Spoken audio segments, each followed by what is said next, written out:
Desde los decadentes callejones de la vieja Shanghái, se ocupaban de todos los vicios, y no exagero. A las peligrosas calles de Chinatown, había bandas de chinos por todas partes, se pegaban tiros los unos a los otros. El crimen organizado chino ha tomado muchas formas a lo largo de los siglos. Es un mundo de lampa impregnado de mitos. A los miembros del crimen organizado chino les gusta identificarse con los antiguos guerreros. Y formado en el terror. El equivalente a disparar a las piernas era cortar todos los tendones del cuerpo, lo que convertía a la persona en una especie de masa gelatinosa. Pero su meta siempre ha sido la misma. Ganarán dinero recurriendo a cualquier método.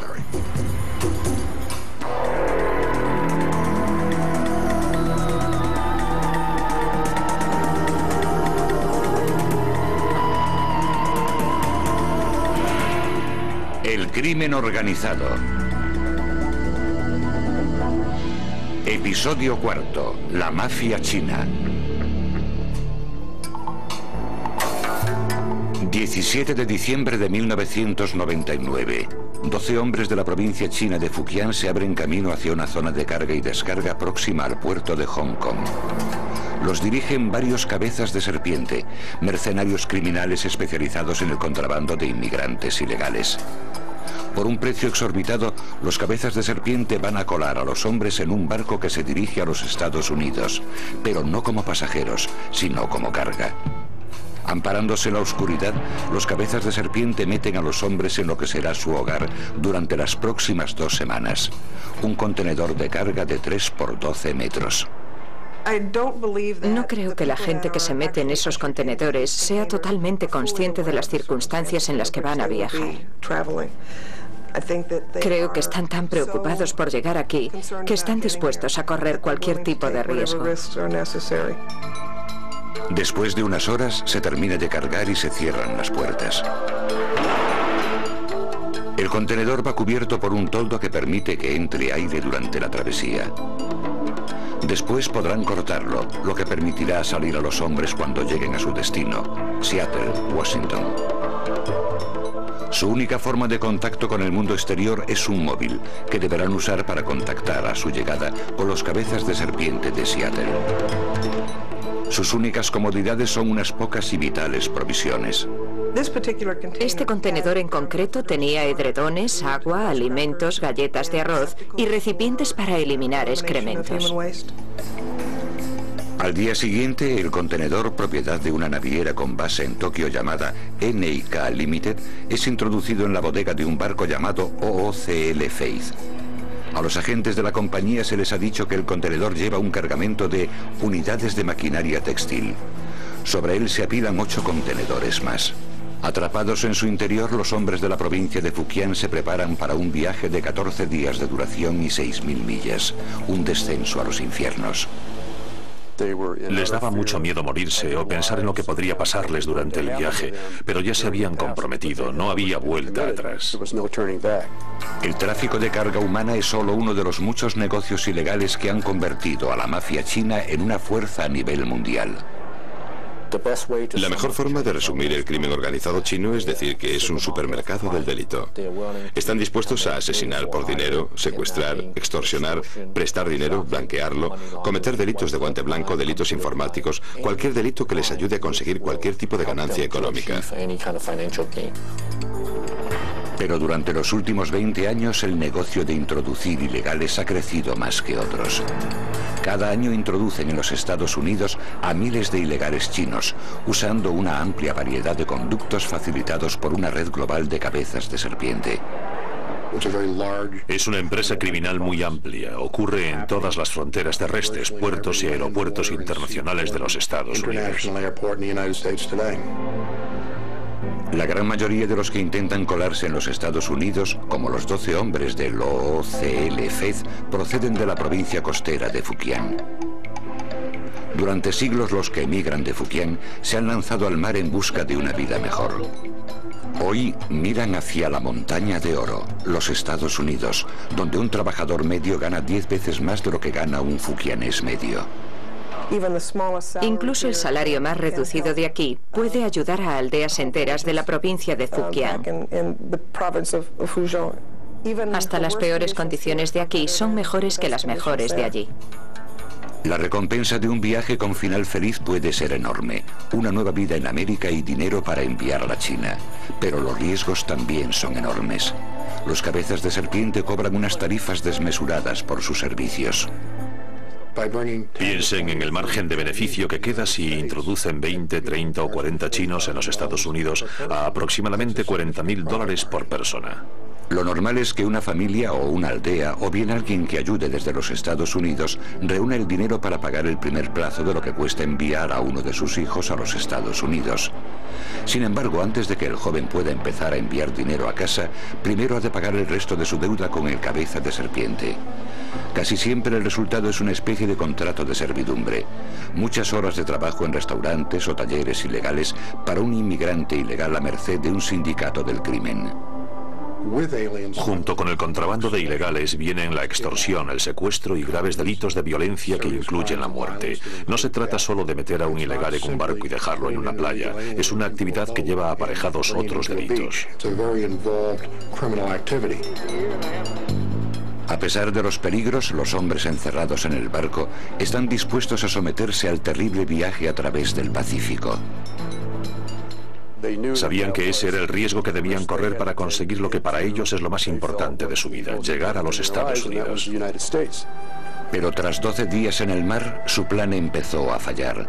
El 29 de diciembre de 1999, la naviera NIK se enteró de que los contenedores que decían llevar unidades de maquinaria textil y que iban en un barco que había atracado cerca de Los Ángeles, en realidad llevaban ilegales chinos. La compañía se puso en contacto con el Departamento de Inmigración para informar de que había otros envíos similares.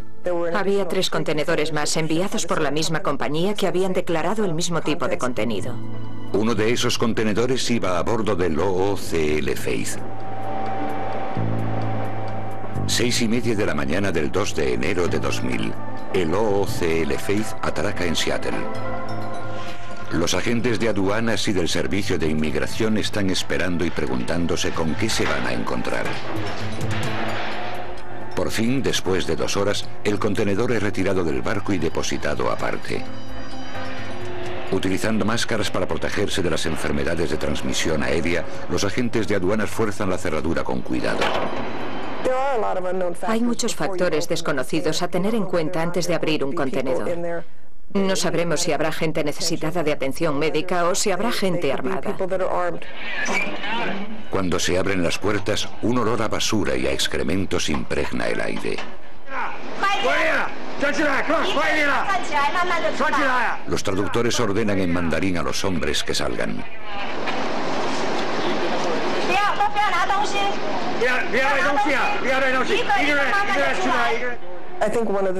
Una de las cosas que más me afectó fueron las deplorables condiciones en las que esa gente tuvo que viajar. Me cuesta mucho aceptar el hecho de que alguien sea capaz de hacerle eso a otros seres humanos por dinero. Por suerte, los 12 hombres habían sobrevivido al viaje. Pero ahora se enfrentaban a un viaje de otro tipo. A 4 semanas y 6.000 millas de su casa, quedaron bajo la custodia del Departamento de Inmigración que los detuvo por polizones. Esa semana el OOCL Faith fue uno de los 4 barcos que llegaron a Seattle con carga humana en sus bodegas. El Departamento de Inmigración arrestó a 3 cabezas de serpiente involucrados en la operación, 2 de los cuales fueron condenados a 2 años de cárcel. Pero aunque el Departamento de Inmigración haya acabado con una organización dedicada a la introducción de ilegales, el problema es que continuamente se forman nuevas redes. Yo suelo decir que el crimen organizado chino es como el virus de la gripe, porque mutan constantemente para formar grupos distintos y alianzas diferentes, por lo que resulta muy difícil investigarlos. Hoy, en todo el mundo operan cientos de esos grupos. Pero los orígenes del mundo del hampa chino se encuentran en un grupo concreto, un sindicato del crimen secreto con un misterioso y mítico pasado, las Tríadas.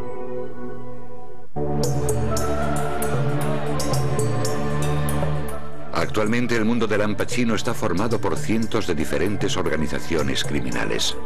Pero sus raíces se encuentran en un solo grupo, una antigua hermandad llamada la Asociación del Cielo y la Tierra, más conocida como las Tríadas.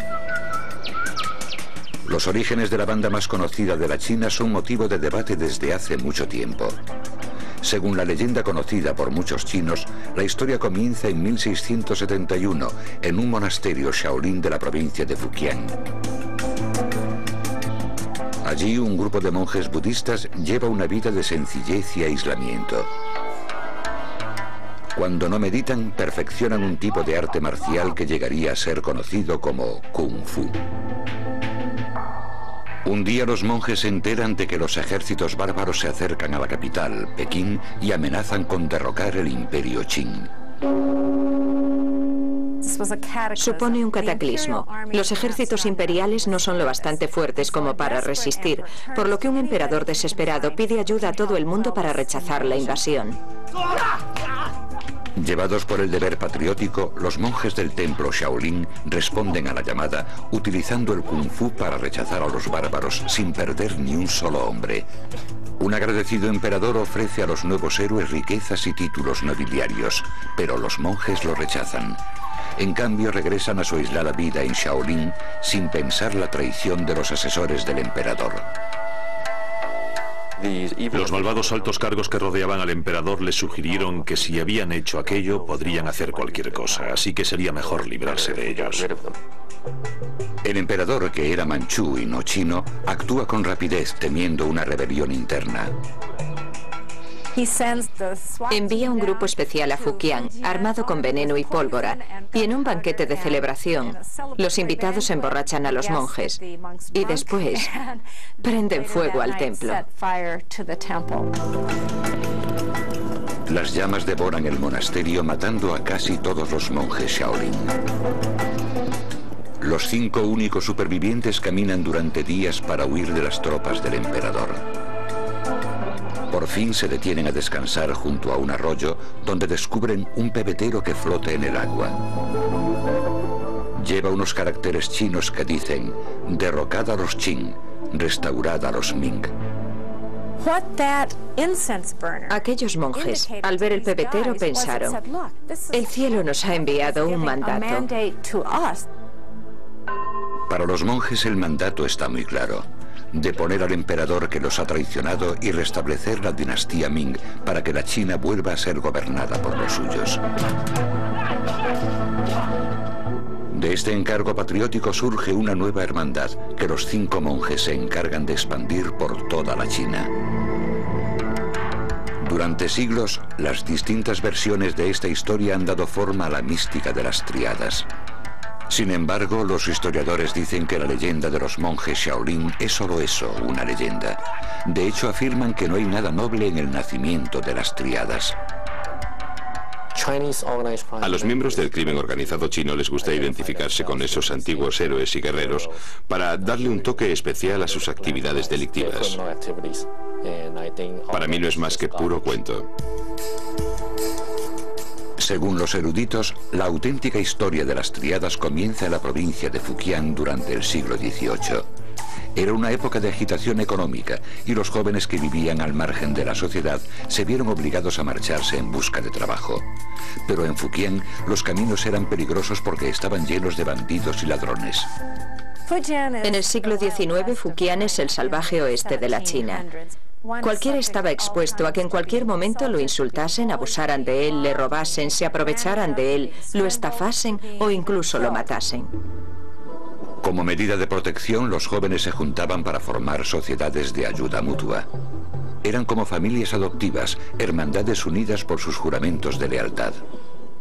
Si estabas en el mercado y alguien intentaba engañarte, podías decir: si sigues engañándome, llamaré a mis hermanos y cuando acabe el mercado te machacarán la cabeza.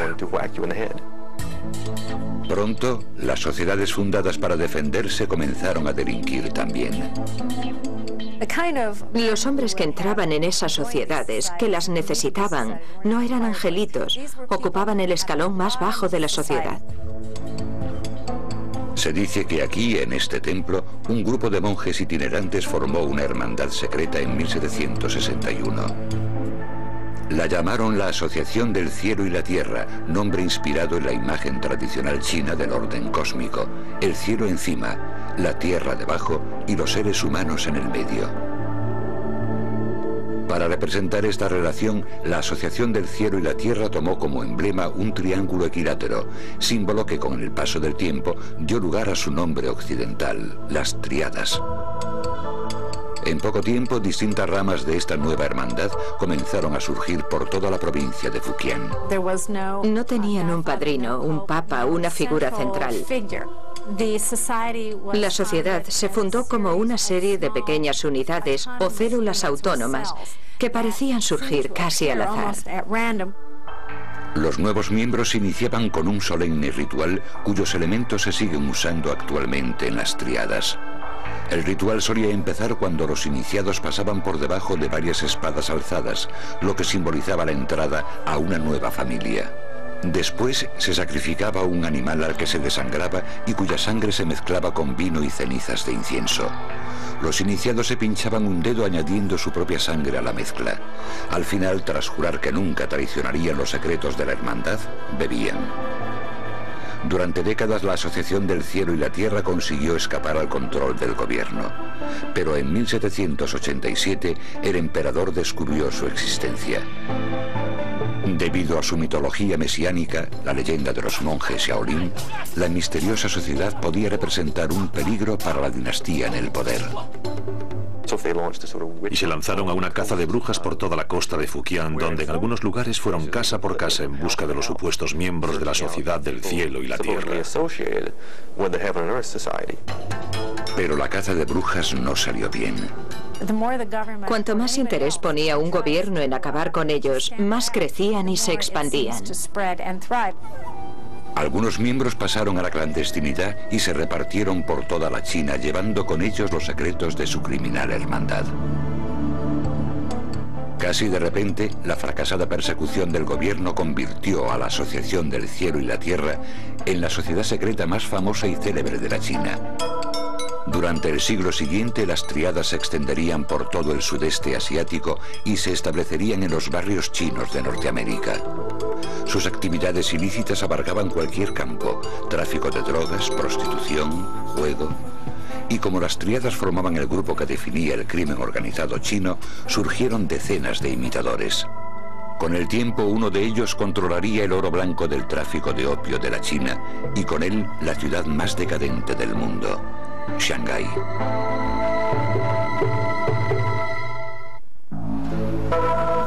A principios del siglo XX, al igual que hoy, Shanghái era la ciudad más cosmopolita de la China continental.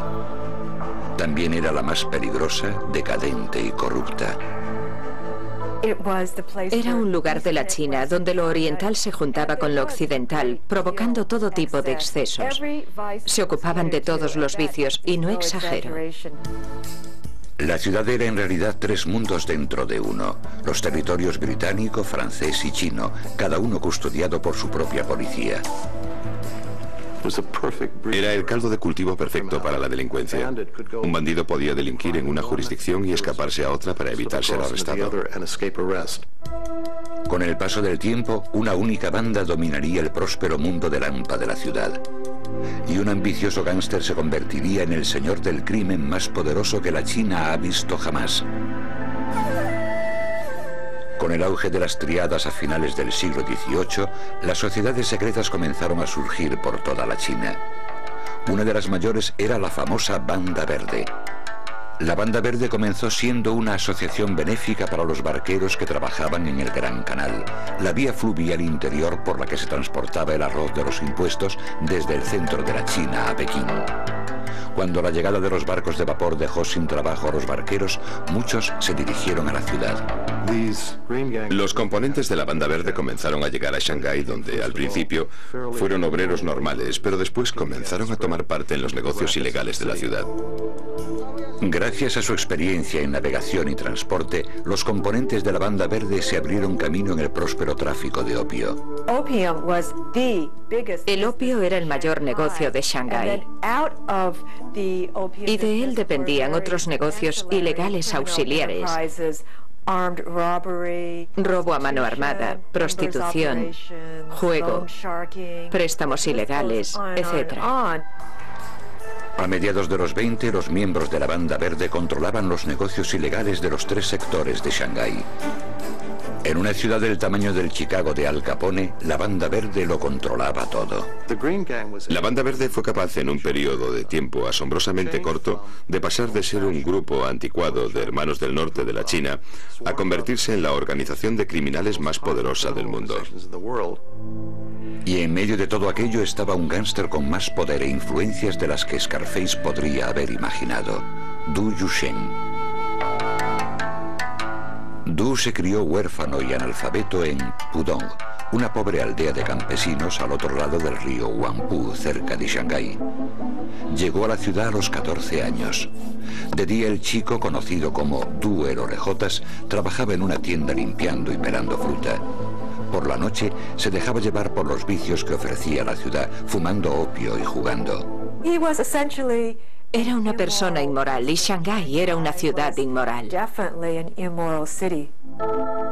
Alrededor de 1910, Du juró su entrada en la hermandad secreta del crimen de la Banda Verde. Poco después, el astuto y joven matón comenzó a trabajar para el poderoso jefe del sector francés de la ciudad, Wang Jinrong, o como le apodaban, Wang Picado de Viruela. Wang era uno de los gánsteres más temidos de Shanghái.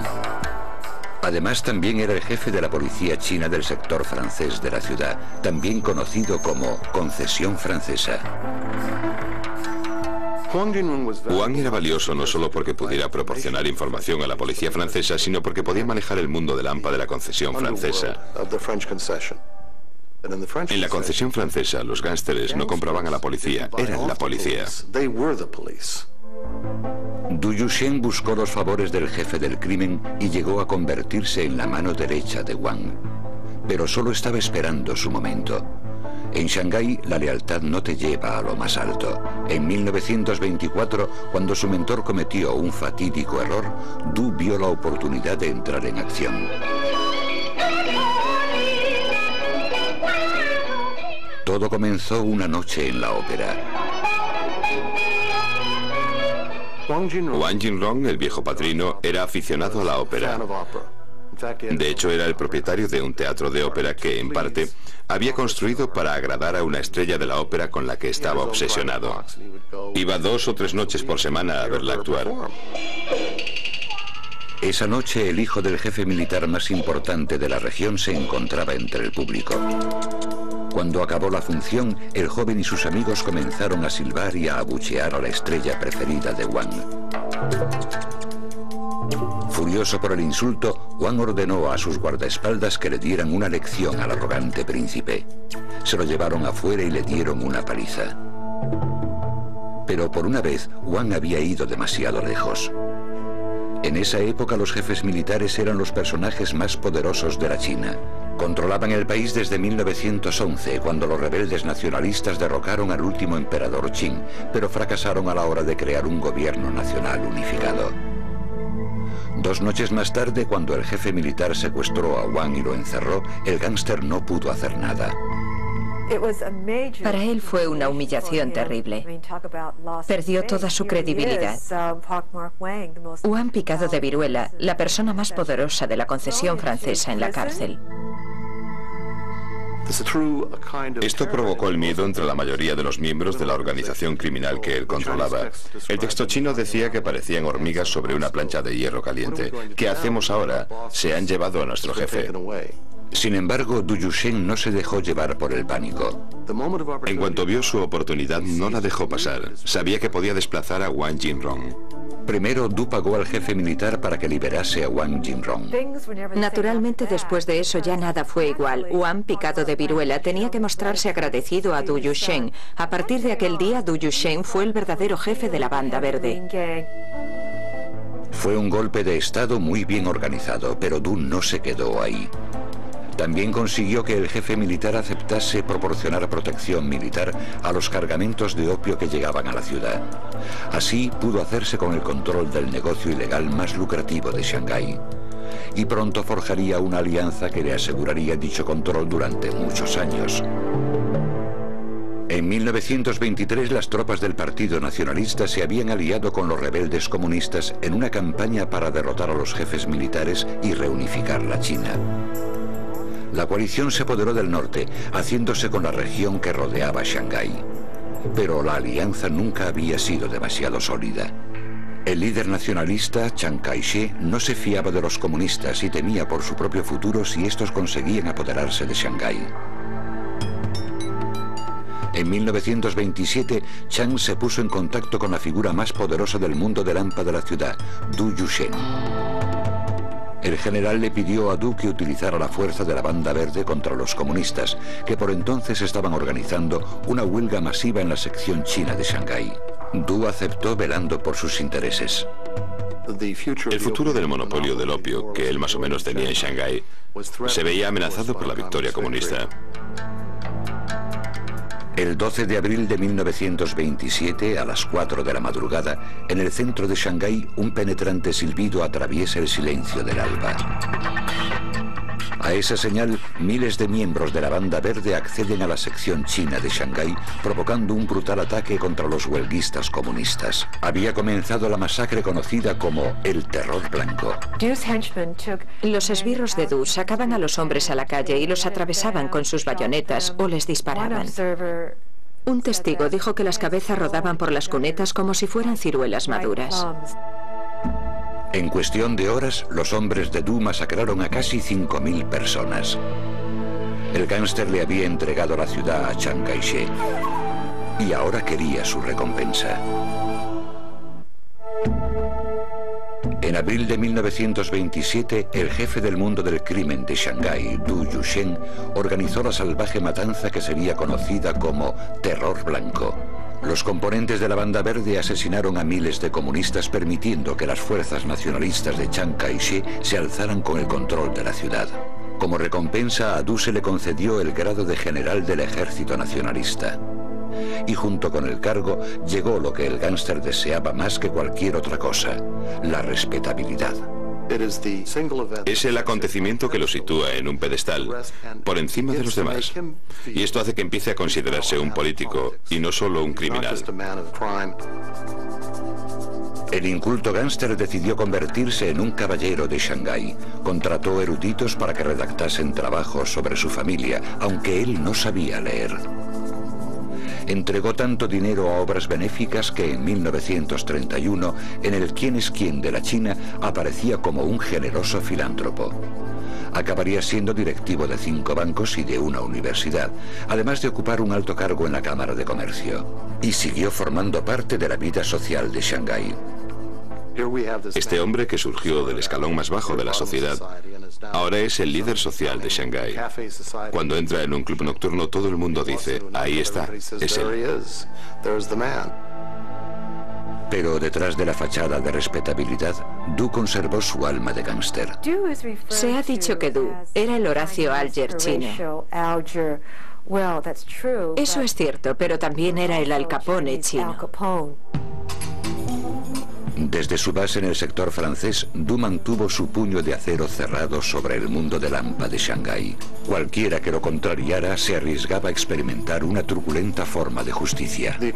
El equivalente a disparar a las piernas era cortar todos los tendones del cuerpo, lo que convertía a la persona en una especie de masa gelatinosa. Para Chiang Kai-shek, el miedo inspirado por Du y sus secuaces se convirtió en una herramienta muy útil para recaudar fondos. Necesitaban a la Banda Verde por su fuerza, ya que muchos de los ciudadanos más ricos de Shanghái vivían en secciones de la ciudad que no estaban bajo el control chino. ¿Quién podía entrar en la concesión francesa y secuestrar o matar a un banquero con impunidad? Los hombres de Du Yushen. Du Yushen se convirtió en el instrumento de terror que asustaba a la clase capitalista de Shanghái. La relación de Du con los nacionalistas también le sirvió a este para llenarse los bolsillos. Tras el Terror Blanco, el gángster se convirtió en el jefe del llamado Comité para la Supresión del Opio, la agencia encargada de todo el opio ilegal confiscado por las autoridades. Du ya tenía el monopolio del tráfico de opio de Shanghái y ahora, gracias a su puesto en el gobierno, también controlaba las enormes cantidades de droga de las que se incautaban los nacionalistas. Se trata de un negocio redondo. Sería como coger la cocaína almacenada en la sala de pruebas y que la propia policía la vendiese de nuevo en las calles. A principios de los 30, el poder de Du sobre el mundo del AMPA de Shanghái parecía inquebrantable. Se había convertido en el gángster más poderoso de la China y en uno de los hombres más influyentes de Shanghái. Pero el futuro traería consigo el desplome de su imperio y la destrucción de sus sueños de honor. En 1937, las eternas tensiones entre la China y el Japón acabaron en guerra.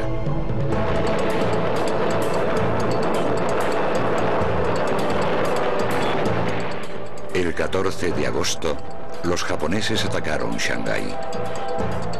Los refugiados de la sección china de la ciudad huyeron a las zonas internacionales con la esperanza de eludir la amenaza japonesa. Viendo cómo cercaban su ciudad, Du Yuxian movilizó el mundo del AMPA.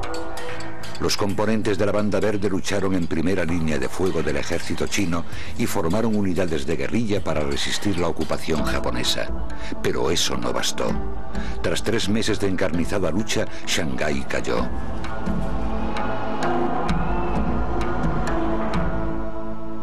Du Yuxian, junto con otros líderes de la ciudad, subió a bordo de un carguero y huyó a Hong Kong.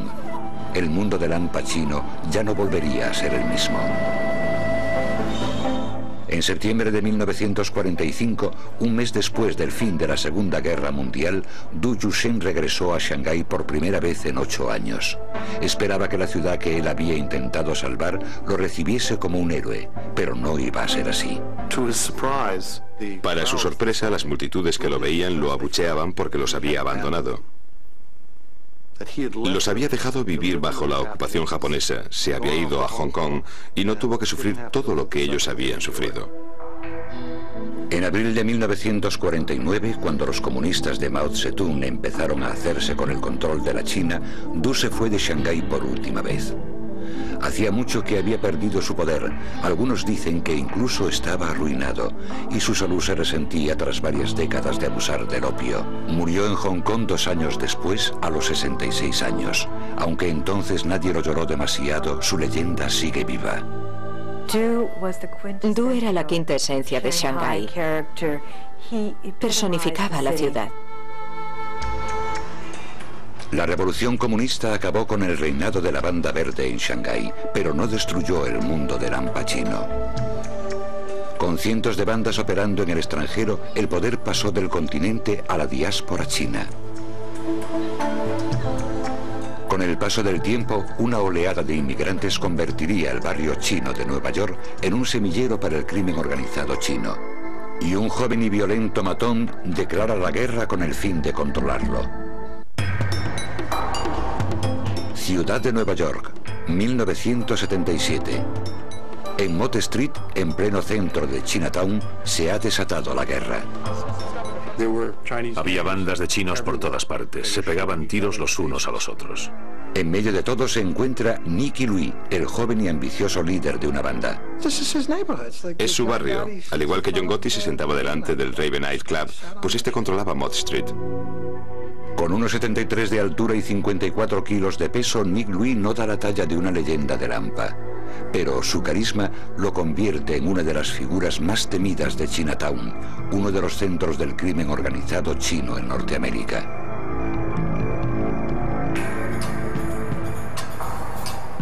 Jin-Po Louis llegó a Norteamérica cuando era un muchacho a finales de los 60. El que pronto sería conocido como Nicky formaba parte de una oleada de inmigrantes que empezó a llegar a lo que hasta entonces había sido un barrio tranquilo. Chinatown era una ciudad dentro de la ciudad de Nueva York. Se podía vivir en ella sin tener que hablar inglés y además se podía vivir muy bien. La población china presente en Norteamérica había permanecido estable desde 1882, cuando el Congreso aprobó la ley de exclusión china que prohibía más inmigración procedente de la China. Pero a principios de 1965, el Congreso invirtió dicha política, permitiendo que cada año entrasen en el país legalmente hasta 20.000 chinos. Casi de repente, Chinatown se vio tomada por los recién llegados de Hong Kong, Taiwán y la China continental. Muchos eran jóvenes, a menudo terriblemente pobres e incapaces de hablar inglés. No conseguían empleo, así que tuvieron que salir a la calle y buscarse la vida. Al poco tiempo empezaron a formar bandas callejeras, versiones americanizadas de las hermandades secretas de la China del 18, con nombres que sonaban a antiguo, como los dragones voladores o las águilas blancas. Era una oportunidad para ellos, y eso creó una especie de vacío de poder. Si estabas dispuesto a hacer cosas como amenazar a la gente con armas, podías ganarte la vida. Y aparece Nicky Louis. Violento y astuto, enseguida se puso al mando de una banda llamada Los Fantasmas. Mirabas a la esquina de una calle y a lo mejor había unos 20 o 25 fantasmas, pero aún sin conocerlo podías decir cuál de ellos era Nicky Louis. Era el líder, acudían a él para todo. Sabían que no podían ser Nicky Louis, pero podían vestir como él, podían caminar como él, podían decir que te jodan como él. Era un compendio de cómo actuar. Bajo el liderazgo de Nick Louis, los fantasmas pasaron de realizar pequeños hurtos al robo a mano armada y la extorsión. Sus blancos solían ser los restaurantes que bordeaban las calles de Chinatown. Se acercaban al dueño de un restaurante y le decían: este joven acaba de llegar de Hong Kong, ¿puedes emplearlo en tu restaurante? Y le daban un empleo de 100 o 150 dólares a la semana. El tipo aparecía 1 o 2 veces y ya no volvía nunca más, pero seguía cobrando. Eso es extorsión. Pero el ambicioso Nicky Louis tenía mejores planes. Quería hacerse con el control de todo Chinatown. Para ello tenía que forjar una alianza con una de las organizaciones que llevaban mucho tiempo dirigiendo los negocios ilegales de Chinatown, los Tongs. Los Tongs fueron los primeros que se establecieron en la década de 1860 como asociaciones benéficas para proteger de la discriminación a los trabajadores inmigrantes chinos. Se convirtieron en el centro de la vida de la comunidad en la mayoría de los barrios chinos, una combinación de banco, club social y ayuntamiento, pero no se limitaron a ser benéficos durante mucho tiempo. Algunos de los Tongs degeneraron en organizaciones criminales que dirigían prostíbulos, casas de juego, fumaderos de opio. En Nueva York, los elementos criminales del Tong On Leong habían controlado los negocios ilegales de Mott Street, la calle principal de Chinatown, desde el cambio de siglo.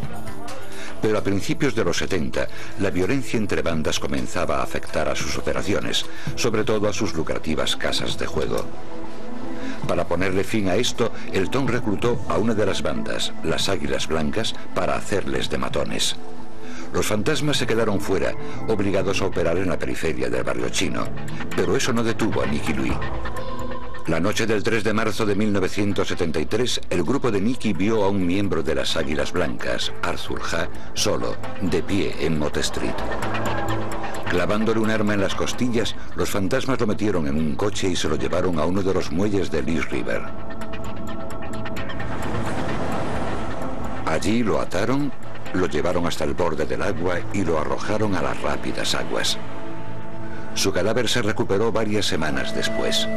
El asesinato de Arthur Ha conmocionó el mundo del AMPA de Chinatown. Demostraba que los águilas eran vulnerables, en lo que supuestamente era su zona geográfica segura. Poco después, el Tong On Leong contrató a los fantasmas como fuerza bruta. El control de Nicky Louis sobre Mott Street ya era completo, pero el éxito lo convirtió en un blanco. Le dispararon tantas veces que se decía que cuando se giraba para esquivar las balas por la noche, se oía el ruido metálico que hacían al chocar. Su habilidad para sobrevivir se convirtió en parte de su misterio y su dureza empezó a formar parte de un mito. Una de esas anécdotas legendarias ocurrió entre Nicky y un policía de Nueva York mientras el gángster yacía en el suelo sangrando tras haber recibido un disparo en el pecho. El detective le preguntó directamente: ¿quién te ha disparado? Y Nicky le dijo: ¿quién eres? Él contestó: soy del departamento de policía de Nueva York. Y Nicky le dice: que te jodan. Era un chico muy duro. Pero Nicky Louis no debía cuidarse solo de las bandas rivales. Después de que los fantasmas se apoderasen de Chinatown, no estaban contentos dentro de su propio grupo, porque algunos ganaban más que otros, así que había problemas dentro del propio grupo. La noche del 28 de agosto de 1978, Nicky se dedicaba a uno de sus pasatiempos preferidos, jugar al mahjong en el sótano de una barbería de Mott Street. No tuvo tiempo para reaccionar cuando un fantasma llamado Robert Shu, alias Patata, sacó una pistola y le pegó un tiro en la cabeza. Milagrosamente la bala no penetró en el cráneo. Nicky pega un salto y se pone a correr por entre los sillones de la barbería. Y esto es lo que él me contó. Oye el clic que hizo la pistola, lo que significa que o está vacía o se ha encasquillado. Pasa corriendo al lado del tipo y huye. Corre hacia Canal Street, hacia Elizabeth Street. Entra en la comisaría y dice, me han disparado. Ella no sabía quién podía querer matarle, ¿no es cierto? 2 días después, Nicky Louis se despertó en el hospital rodeado de policías. Aceptó cooperar con las autoridades y testificar en contra del que iba a ser su asesino. Pero al hacerlo, tuvo que contar su propio historial delictivo, incluidos varios crímenes. Su testimonio se volvería contra él en 1985, cuando los fiscales lo utilizaron para acusar a Nicky Louis y a otros 24 fantasmas de participar en negocios ilegales. Se volvió contra él. Encerró al tipo que le había disparado, pero fueron sus propias palabras las que lo llevaron a declararse culpable a él también. En octubre de 1986, Nicky Louis fue condenado a 15 años de cárcel. Su caída y la desaparición de los fantasmas supuso el fin de una era en el mundo del Al Pacino. Ya no existe una definición clara de quién trabaja para quién y quién controla qué calles y qué negocios. Ahora es una especie de popurrí de asiáticos dispuestos a delinquir en una comunidad china.